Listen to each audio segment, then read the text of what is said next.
Hi, this is Scott Garibay, and today I want to talk about a deep subject. I want to talk about Dungeons & Dragons, and I want to talk about death as explored within Dungeons & Dragons, and actually, what is an IRL person's takeaway when they explore death in a narrative, and then how does that connect to their IRL death? Okay? Now, this content contains spoilers for John Wick 4 and for Elizabeth Banks' 2023 movie about a bear who was addicted to a substance. I'm going to refer to that movie in this video as Propane Bear. Propane was not the substance that the bear had a problem with, but I don't know how that word plays with the algorithm. And I've seen other reviewers not even willing to say the name of that movie. So we're going to talk about, so there's spoilers for Propane Bear in this and for John Wick 4. Let's go. All right. This gets interesting. Let's talk. So, okay. So it is my supposition that Dungeons & Dragons is not a game. It is actually, in my humble opinion, Dungeons & Dragons is not a game. Because of the choices Gary Gygax made, I believe that Dungeons & Dragons has been from day one and is today now a bridge, a powerful bridge to identity, a powerful bridge to narrative, and a powerful bridge to language. I think the first two are massively manifested already, but not fully manifested. There's still much more to accomplish on those areas. However, get this, right? On the language end, I think we're just at the inception of the bridge that language is building for specific humans. Which humans? The most charismatic, confident, intelligent people in the world are engaging with Dungeons & Dragons, and I really feel it is transforming how they interact with identity, narrative, and language, and I think it's giving them so much life momentum that honestly I don't think Dungeon Masters and engaged Dungeons & Dragons players really compete with normal humans anymore. We just do things and we process things in different ways. And let's talk about it right now, right? All right, so I saw two movies recently. I saw Propane Bear, and Ray Liotta was in the movie. And I watched Ray Liotta's character in the film Propane Bear take a horrible slash from Propane Bear herself and from her propane-covered cubs, and the man was eviscerated, and he died, and Ray Liotta's character died. When I watched that movie, Ray Liotta was already dead IRL as an IRL person. His character died in the film Propane Bear, okay, and he himself died in IRL, okay. The same situation happened with John Wick 4. Let's talk about it, okay? What happened with John Wick 4? Well, really fascinating. Lance Reddick. I watched him shot, so his character, right? His character, the concierge, is shot in the heart and dies on the floor in front of the Marquis de Gramont, okay? That was in the film. Lance Reddick's character dies in the film, okay?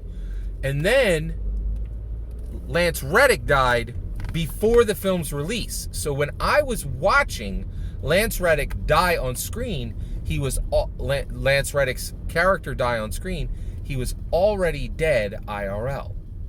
Very, very interesting. All right, so let's talk about this, right? When you proceed forward, right, and you as an artist look death dead in the eye, right, and explore it in order to depict it, does it impact when your IRL death occurs? I think the answer is 100% yes. And guess what? You and me, we are Ray Liotta, and we are Lance Reddick. We look death dead in the eye, right? We do it at the table, right? It's really ironic because the table was integral in the death of Lance Reddick's character in John Wick 4, right? So both of these men, there was a point. So Ray Liotta And so let's look at Lance Reddick, okay? How would his depiction of a narrative death of his character impact his IRL death as a person? I'm putting this forward as a posit. Here's how it happened in my humble opinion. Lance Reddick goes to set. Keanu Reeves is a spectacular human being. He has deep relationships with the people that are on there, are in the film, right? So without question, Keanu Reeves has had massive amounts of conversations with Lance Reddick, right? So I think there was a point where John Wick, I'm certain, in my humble opinion, it's positive that this conversation happened. Lance, I got this final scene. I've already talked to Lawrence Fishburne. I've talked to the guy who plays Winston. I want your take on this, right? So at the end of the film, I ask, will he take me? And this is a question from John Wick saying, will I be received in heaven or will I be received in hell? What do you think, Lance, right? And so Lance looks death dead in the eye and said, let's discuss death, Keanu Reeves, right? And then when he has this discussion, he's like, John, right? He's riddled with bullets, right? And he has this opportunity to die after having fundamentally changed the table and given everyone who needs changes from the table hope that change can happen, right? He's seen this beautiful sunset and he's at Sacré-Cœur, right? He's at the most sacred place you could possibly die. He's riddled with bullets. He can steel himself one more time and deny death one more time, the way he's done 100 times, the way John Wick constantly does, or he can say, this is the moment, let's do it, right?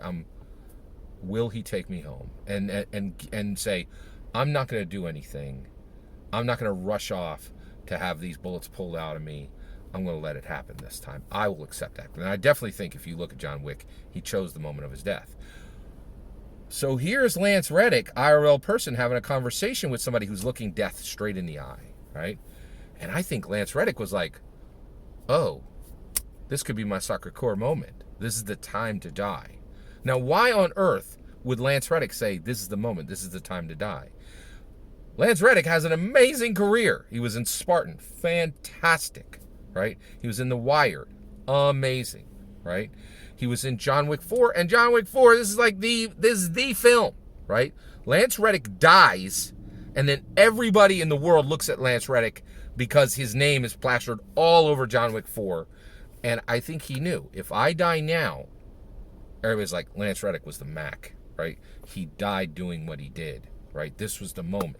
He chose his Sacré-Cœur. Let me bleed out on these beautiful stone stairs, right? With a Paris sunset and Sacré-Cœur sacred church right there. This is the moment, right? This is when Lance Reddick gets his moment. And you're like, Scott, actors really don't think about it like that. Look at Robert De Niro. Can you imagine the horrible film that fool is going to have as his coup de grace, right? Dirty Grandpa, some absolute trash paycheck film, and everybody in the world everybody in the world looks at Lance Reddick and goes, that dude, he died a Viking death. They put him in the boat, flame out, and Keanu Reeves mourned him on the red carpet, right?